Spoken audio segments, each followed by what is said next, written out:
Hi everyone, today I want to talk about something we often take for granted. The fact that English has become the global language. We usually think of this as a good thing. It connects people, makes travel and business easier, and gives us access to global culture. But I want to challenge that idea a little. Is it actually empowering everyone equally, or is it erasing something important along the way? Let's start with the obvious. Yes, English is useful. It's the main language of international business, science, technology, and pop culture. If you speak English, you can go almost anywhere and find someone who understands you. It's the reason we can have conferences with people from 10 different countries and still understand each other. But here's where it gets more complicated because English is so dominant, it's not just a tool, it's a filter. It's becoming the gatekeeper for opportunities. Think about academia.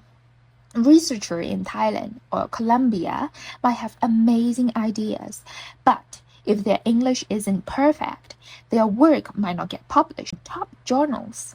The quality of the ideas gets judged through the accent of the language.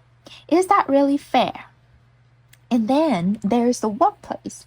In multinational companies, English is often the default, but that creates an uneven playing field. Native speakers might not realize how much of an advantage they have, not just in speaking fluently, but in using humor, making small talk, or sounding confident in meetings. Meanwhile, non-native speakers are often seen as less competent when they are actually just translating in real time while thinking about the same complex problems. This idea even affects how we view intelligence. People often assume that someone who speaks good English must be smart. But what about the millions of smart people who don't speak English fluently? Why do we treat language ability like it's a measure of intelligence when it's mostly a result of privilege, access, and education? And then there is the cultural cost. When English dominates, other languages lose ground, especially in media and education. In many places, kids are taught to value English more than their mother tongue.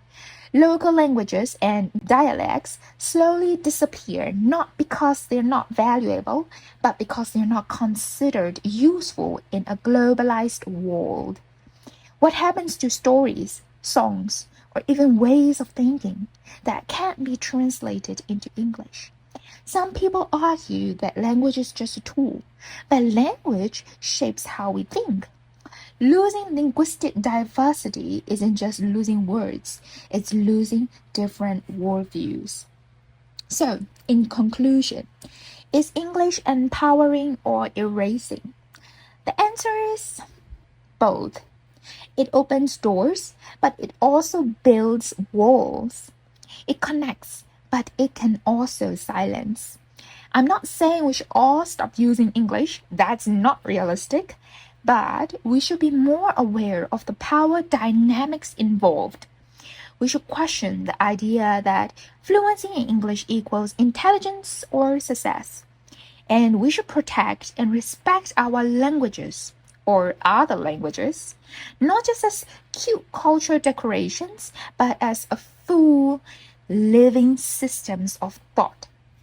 In the end, true global communication shouldn't mean everyone speaking the same language. It should mean everyone being heard, no matter what language they speak. Thank you so much for listening. That is it for our podcast today.